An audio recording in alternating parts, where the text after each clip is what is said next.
Scheana Shay is clapping back at those allegations that she punched Rachel in New York after Watch What Happens Live. You don't want to miss this, and I have some other updates. So we definitely need to talk about this. Anvil got Juan's phone number. Just doing it beginning of This was Sweet exclusive. Nicola, everything going the whole talk over the weekend. unfortunately. very sort of positive. All right, welcome back to another Giorgio Says YouTube video. I hope you guys are all doing well on this Friday morning. I wanted to give you guys a quick little update on what's going on regarding this whole situation, whether or not Sheena did punch Rachel or hit her or slap, whatever. So we obviously saw that the temporary restraining order was granted, which doesn't say much. To be honest, anybody can go do this. If I all of a sudden decided I don't like my neighbor anymore, I can make up whatever I want. I can go to the courthouse, I can submit the paperwork, and more than likely, they will grant me a temporary restraining order. But it's not until you get in front of a judge and they see both sides of it, they will determine whether or not this restraining order that is temporary would go into some full effect or make it permanent for the time being. Now, with everything that came out, the pictures of Raquel's eye, okay, does it look like a black eye to me? No, it actually doesn't. And I wanted to argue that this could have just been like darkness that was naturally there. Now, the only thing that I did see was there was a scratch in the left eye, the front part of the brow area.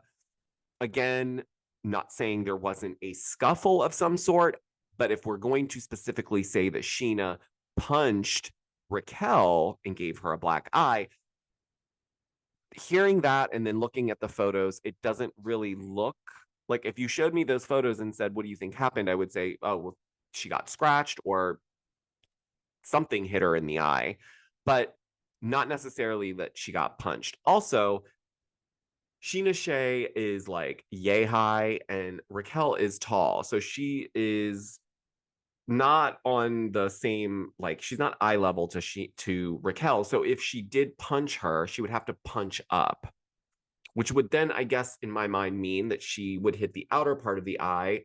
Not saying that that's the only way it could happen. I'm just saying if you were to punch someone who's taller than you, you'd use your right fist if you're hitting the left side of the face or the eye. Why is it that there's only bruising on the inner part of the eye and just a little scratch? So once that was questioned to the end of the earth, then we had Lisa Vanderpump on Watch What Happens Live. She said, and this is where people went like crazy with thinking that she confirmed something. She said, I think Sheena slapped her. I think Sheena slapped her. That is not saying that, yes, Sheena told me that she hit her.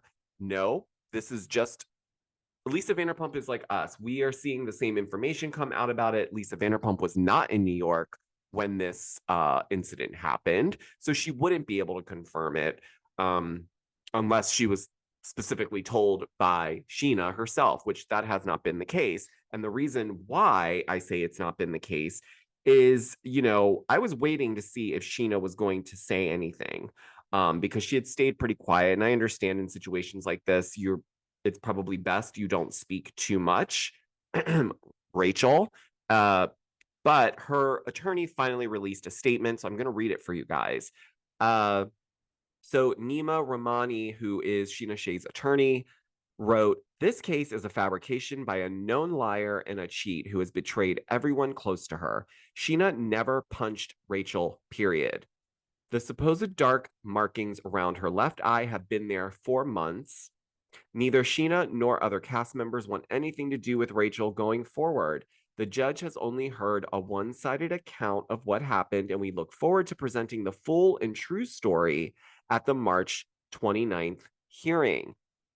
Now, if you didn't catch the shade in there, lawyers are actually petty and very shady. So don't get your feathers ruffled. I saw a lot of people being like, that's not a professional way to speak.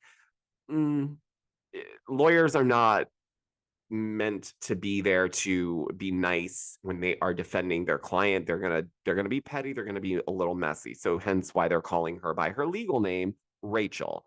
Nonetheless, we also got some updates regarding what actually happened when Ariana found this FaceTime recording. So Kristen Doty did a podcast episode where she kind of gave us the real story behind that. So apparently the initial report around Tom's phone falling out of his pocket is true. His phone did fall out at some point while he was performing. Someone that they all know got Tom's phone, handed it to Ariana. Fine, great. Don't want anything bad to happen to his phone. But Kristen then said that something in Ariana's gut told her to look at or go through his phone. So I guess she thought the best way to start was go in the photos. That's where I would go because, people screenshot stuff. It's just interesting. So she went into his photos, and that is where she finds this FaceTime recording where it's not just Raquel.